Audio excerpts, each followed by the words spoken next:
kuz haydamadi, bahorda haydagina bo'laverar ekan. Juda ham zo'r traktor sovib berdi, bu qaranglar.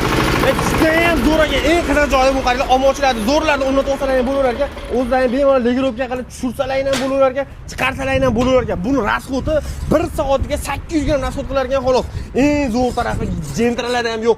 Gidravlika rollari ham bor ekan. Rollarni aylanishlariga bitta e'tibor berib qo'yinglar. Maslinli vozdux filtrlari bo'lar ekan. Undan tashqari oldi dizayniga ham bitta e'tibor berib qo'yinglar. Tutqadorlar bemalol buzgul ketsalar ham bo'laverar ekan. O'zini oldingilarda faralari, so'plari bo'lmagan.